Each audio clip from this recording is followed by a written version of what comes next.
This video is in continuation to my last video on different techniques on chromatography. In this video, we will discuss column chromatography in detail. In column chromatography, we will first talk about gel permeation chromatography, which is also referred to as molecular exclusion chromatography. In this technique, separation is based on size, or to be more precise, we can determine molecular weight of a biomolecule in their native state. That is, for example, if we consider monomeric or oligomeric proteins, then their native molecular weight can be determined without giving any kind of treatment. In this technique, columns are filled with porous beads which contain adsorbing phage that will retard the movement of migrating molecules. So, if we have two molecules, A and B, then which molecule are allowed to permeate through the pores will depend on the size of the molecule. Only smaller sized molecules are permitted to permeate through the pores. So, we can say that all the solutes are not allowed to permeate through the gel beads, only some of them are allowed to enter. So, this technique is known as gel permeation chromatography.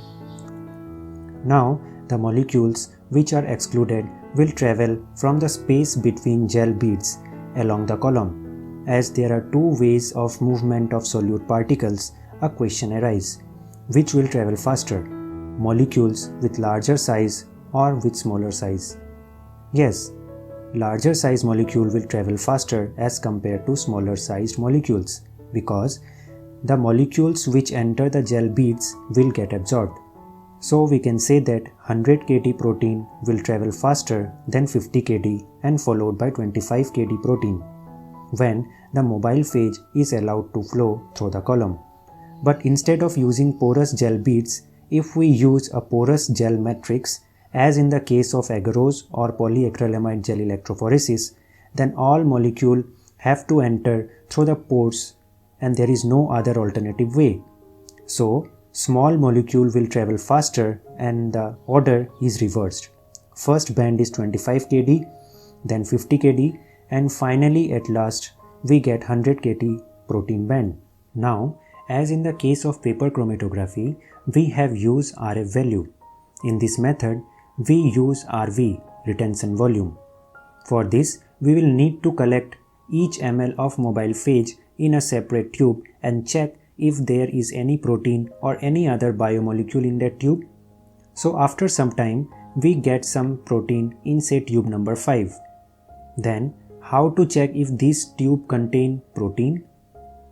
This can be done either by using dye or by using spectroscopic absorbance at 280 nanometer. So it might happen that 100 kD molecular weight protein are collected in tube number 5. 50 kD molecules are collected in tube number 9 and 25 kD proteins are collected in tube number 17. So, by the end of this method, we have calculated the retention volume of each of the compounds. Retention volume of A is 5 ml, B is 9 ml and retention volume of C is 17 ml. But now, how to identify molecular weight? For this, we need to run the known standard in column under the same experimental condition to calculate standard retention volume. And after this step, we can say that A has a molecular weight of 100 kD as its retention volume is 5 ml, resembling a standard of 100 kD molecule. So A must be a 100 kD protein. Now, in place of retention volume, we can also use retention time. In this method, we collect the mobile phage for say 1 minute in tube number 1 and for next 1 minute in next tube and so on. Here in this case we measure time, not volume, and then we can identify in which fraction we get protein.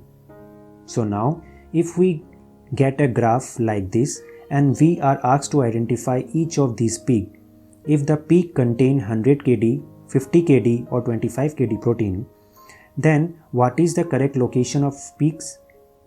Yes, the correct location is A 100 kD, B with 50 kD and C with 25 kD molecular weight protein.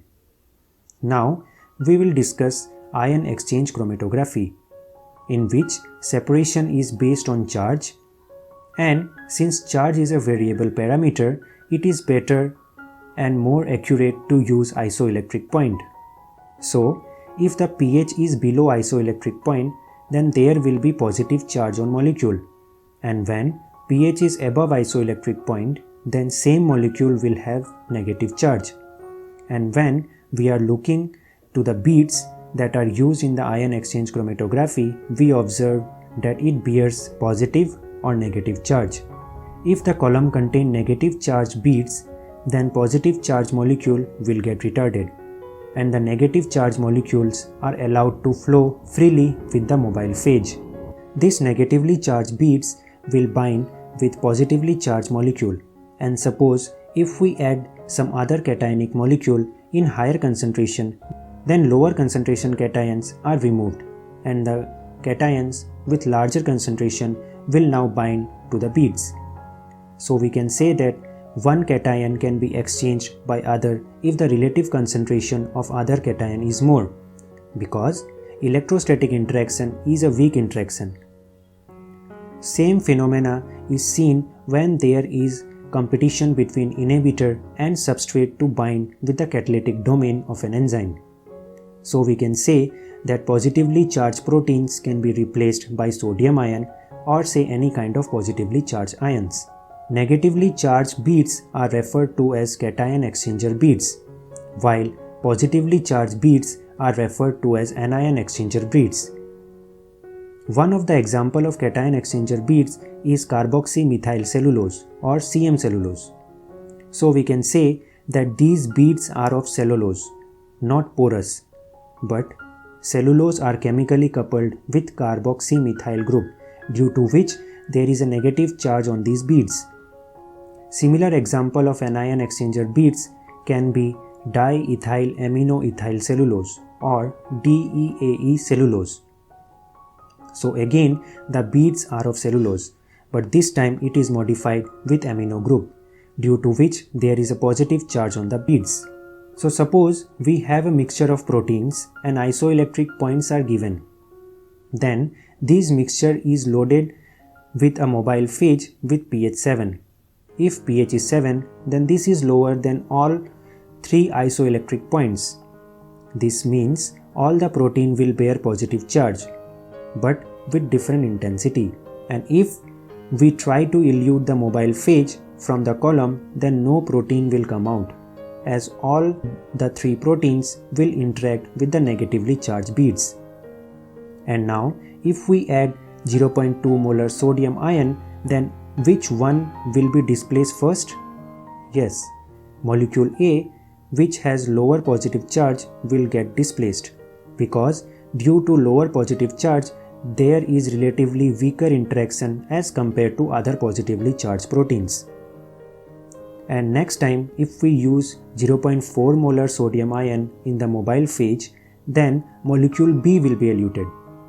And if we want to remove C, then we will need higher concentration of sodium ion, say at 0.8 molar. So in other words, if these proteins are separated on the basis of increasing salt concentration with time, then we can easily determine which protein will elute first in lower salt concentration, in intermediate, or in higher salt concentration.